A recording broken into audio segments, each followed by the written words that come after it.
हे कृष्ण सखी, आप सबका एक बार और स्वागत है श्रीमद् भागवतम के क्लास में। तो लगभग हम लोग 9 चैप्टर कर चुके हैं श्रीमद् भागवतम में।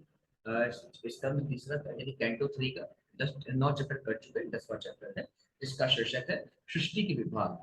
ठीक है, तो इसको हम करेंगे, लेकिन सबसे पहले भगवान श्री कृष्ण की प्रार्थना कर लें। तो सभी लोग अपने दोनों हाथ जोड़ लें, भगवान श्री कृष्ण की प्रार्थना करेंगे। ओम नमो भगवते वासुदेवाय। यन्मानुषे तो अन्यादितश्चापि अस्तिकस्वराट् तेने ब्रह्मणायादि कवये मुह्यन्ते सूरयाः तेजो वारिमृतं यथा विमयो यजति सर्वमृषा धाम्नस्मिन् सदा निरस्तोकं सत्यं परं धीमहि। नारायणं नमस्कृत्य नरं चैव नरोत्तमं देवीं सरस्वतीं व्यासं ततो जयमुदीरये। अब चैप्टर नंबर 10, सृष्टि के विभाग। विदुर्वाचः अंतर्हिते भगवती ब्रह्मा लोक पितामह प्रजाः ससर्ज कपिला दैहि गिर्वाण विभु। अब यहाँ पे जो है विदुर यहाँ पे मैत्री मुनि से प्रश्न करते हैं। श्री विदुर ने कहा, हे महर्षि, कृपया मुझे बताएं कि लोकवासियों के पितामह ब्रह्मा ने अंतर ध्यान हो जाने पर किस तरह से अपने शरीर तथा मन से जीवों के शरीरों को उत्पन्न किया। फिर आगे विदुर कहते हैं, ये चावे भगवन पृष्ठा अस्त्वयेऽर्थः बहुविधं तान्वदस्वानुपूर्व्येण छिन्नेन सर्वसंशयान्। अब यहाँ पे विदुर पूछते हैं, हे महान विद्वान, कृपया करके मेरे सारे संशयों का निवारण करें और मैंने आपसे जो कुछ जिज्ञासा की है उसे आदि से अंत तक मुझे बताएं। फिर आगे श्री सूत जी यहाँ पे कहते हैं, श्री सूत जी महाराज किससे कहते हैं? श्री सूत जी महाराज, श्री सूत जी महाराज शुनक आदि ऋषियों से कहते हैं। क्या कहते हैं? एवं सच्चो नित्यस्तेन क्षत्रता कौशाल विमूढ़िः पितः प्रत्याय तान प्रश्नान हृदय स्थानथ भार्गवः। श्री सूत गोस्वामी कहते हैं, हे भृगुपुत्र, महर्षि मैत्रेय मुनि विदुर से इस तरह सुनकर अत्यधिक उत्साहित हुए। हर वस्तु उनके हृदय में थी, अतः वे प्रश्नों का एक एक करके उत्तर देने लगे। अब मैत्री मुनि कहते, मैत्री उवाच, विरीचो वृक्षोपि अपि तथा चक्रे दिव्यं वर्षं तपः आत्मन आत्मनयात्मना आत्मनयात्मानमावेश्य यथा भगवान जः। अब यहाँ पे मैत्री मुनि कहते हैं, हे विदुर, इस तरह भगवान द्वारा दी गई सलाह के अनुसार ब्रह्मा ने 100 दिव्य वर्षों तक अपने को तपस्या में संलग्न रखा। 100 दिव्य वर्ष यानी देवताओं के वर्ष। 100 दिव्य वर्ष तक अपने उस तपस्या में संलग्न रखा और अपने को भगवान की भक्ति में लगाए रखा। हमारा एक वर्ष देवताओं का एक दिन होता है, हमारा 100 वर्ष देवताओं का एक वर्ष होता है। तो समझिए 100 दिव्य वर्ष, 100 × 100 10,000 वर्ष हम लोग का ब्रह्मा जी का 100 दिव्य वर्ष हुआ। तो उतने साल तक ब्रह्मा जी तपस्या किए और भगवान की भक्ति में अपने आप को संलग्न रखे। फिर आगे मैत्री मुनि कहते हैं, तद्विलोक्य संभूतो वायुनः यदधिष्ठितः पद्म मनुश्च कृतवीर्येण कंपितम्। अब यहाँ पे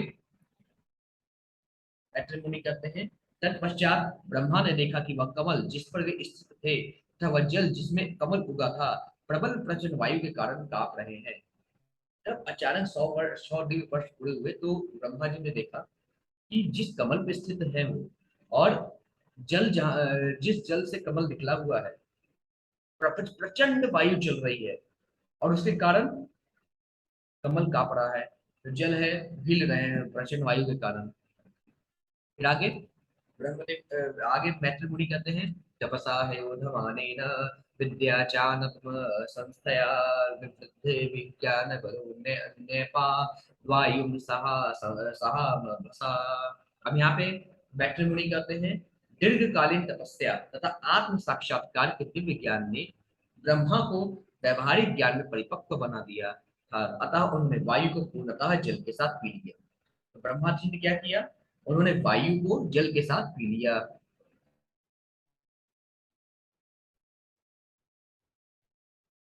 फिर आगे मैत्री मुनि कहते हैं, तद्वैलोक्य यद्व्यापी पुष्करं यदधिष्ठितम् अनेन लोकान् प्रागलीनान् कल्पिता स्मृत्य चिन्तयत्।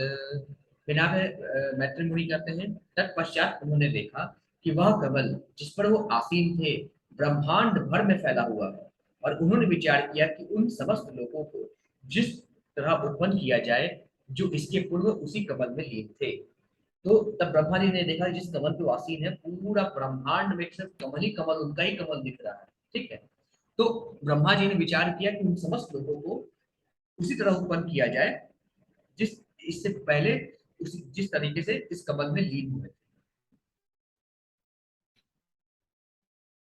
याद रखिएगा, तात्पर्य में प्रभुपाद जी कहते हैं, श्रीला प्रभुपाद जी कहते हैं, श्रीला प्रभुपाद द्वारा तात्पर्य ब्रह्मांड के सारे लोगों के बीच उसी कमल के में गर्भस्थ थे जिसमें ब्रह्मा जी आसीन थे।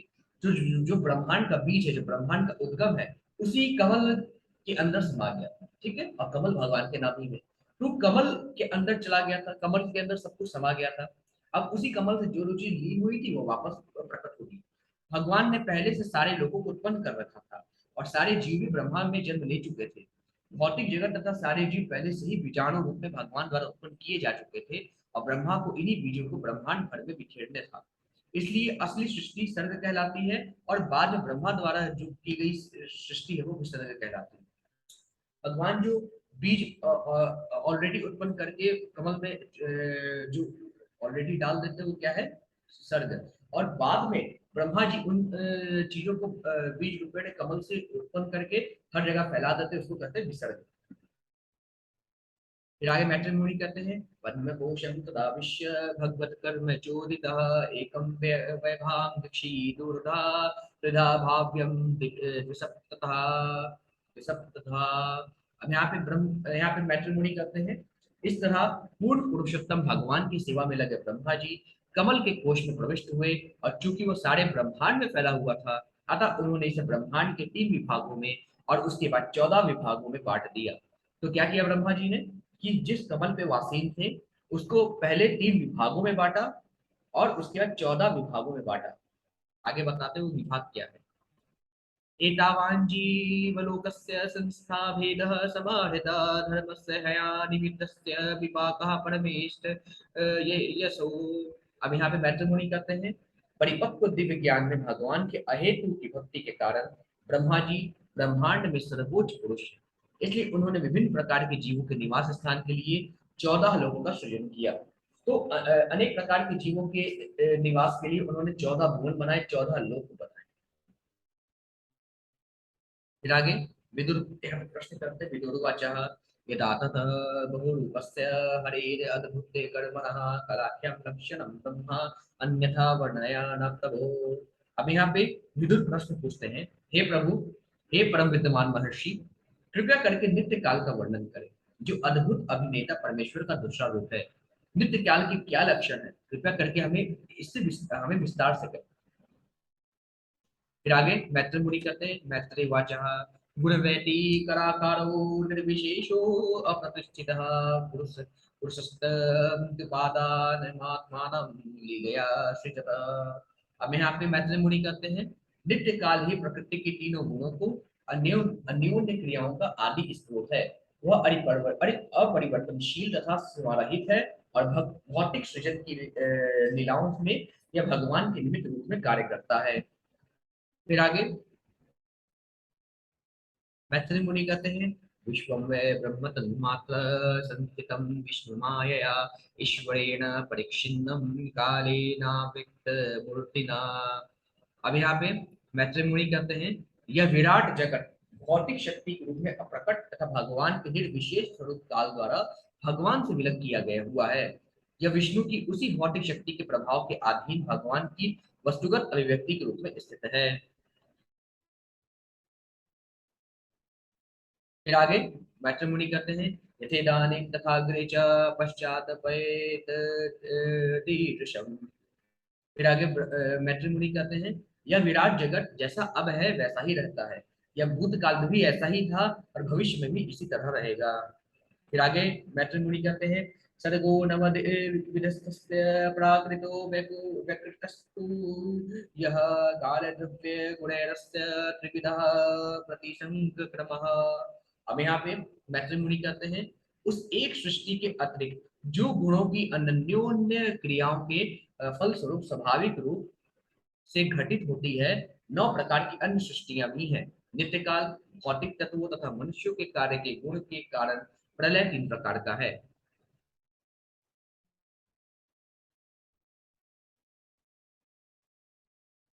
यहाँ पे ध्यान से देखिएगा, इसको तात्पर्य पढ़ना बहुत जरूरी है। श्रीला प्रभुपाद जी के लिए श्रीला प्रभुपाद द्वारा तात्पर्य नियमबद्ध सृजन तथा संहार परमेश्वर के रूप में होता है। भौतिक तत्वों की अन्योन्य क्रियाओं से अन्य सृष्टियां भी होती हैं जो ब्रह्मा की बुद्धि के द्वारा घटित होती हैं।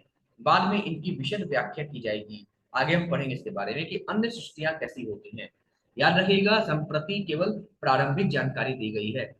प्रलय 3 प्रकार के होते हैं। प्रलय जो होता है 3 तरह का होता है। पहला, संपूर्ण ब्रह्मांड के प्रलय के निर्धारित काल के कारण, जब समय आता है तो संपूर्ण ब्रह्मांड प्रलय के काल में समा जाता है। दूसरा, अनंत यानी शेष नाग के मुख से निकली हुई जो अग्नि है उसके कारण पूरी की पूरी सृष्टि भस्म हो जाती है, उसके कारण प्रलय होता है। तीसरा, मनुष्य के गुणात्मक कार्य कारणों के फलस्वरूप मनुष्य का कार्य ही ऐसा इतना नीचे चला जाता है कि भगवान को आके पूरी सृष्टि को वापस व्यवस्थित करना पड़ता है, या मनुष्य के कार्यों के कारण पूरी सृष्टि में हाहाकार मच जाता है, जिसके कारण प्रलय होता है। 3 कारण से प्रलय आते हैं। ठीक है, फिर आगे मैट्रिमोनी कहते हैं आध्यस्तु महता सर्गो गुणमय शम्य मात्मनः द्वितीयस्त्व हमो यत्र द्रव्य ज्ञान क्रियोदयः। अब यहाँ पे मैट्रिमोनी कहते हैं 9 सृष्टियों में से पहली सृष्टि महत तत्व सृष्टि अर्थात भौतिक घटकों की समग्रता है, जिसमें परमेश्वर की उपस्थिति के कारण गुण में परस्पर क्रिया होती है।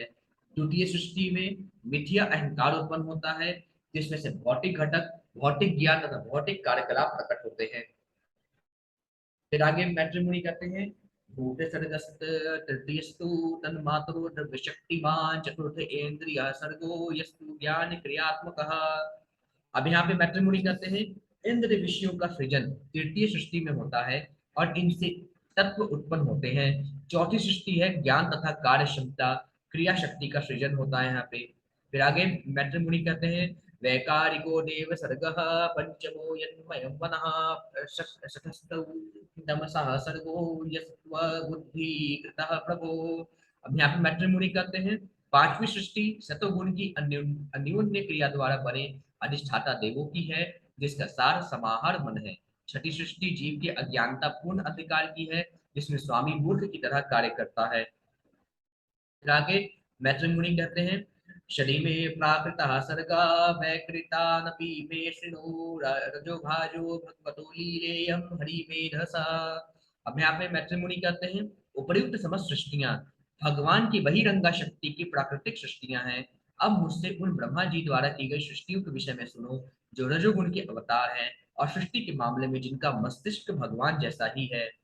फिर आगे मैत्रिमुनि कहते हैं सप्तमो मुख्य सर्गस्तु सरी वनस्त अस्तुषाम च यः वनस्पत्योष ढिलता कसारा विदुधो द्रुमः। अब यहाँ पे मैत्रिमुनि कहते हैं सातवीं सृष्टि अचड़ प्राणियों की है जो 6 प्रकार के हैं।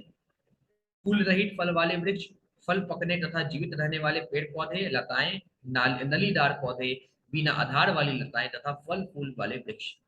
फिर आगे मैत्री मुनि कहते हैं तस्त्रो तस तस् सतमः प्राय आंतः स्पर्शा विशेषिणः। फिर आगे मैत्री मुनि कहते हैं सारे अचड़ पेड़ पौधे ऊपर की ओर बढ़ते हैं, वे अचेत पर्याय होते हैं, किंतु भीतर ही भीतर उनमें पीड़ा की अनुभूति होती है, वे नाना प्रकारों से प्रकट होते हैं। ठीक है, तो आज के लिए बस इतना ही। श्लोक नंबर 21 मैत्री मुनि क्या करते हैं उसको हम कल देखेंगे। आज के लिए बस इतना ही। हरे कृष्णा।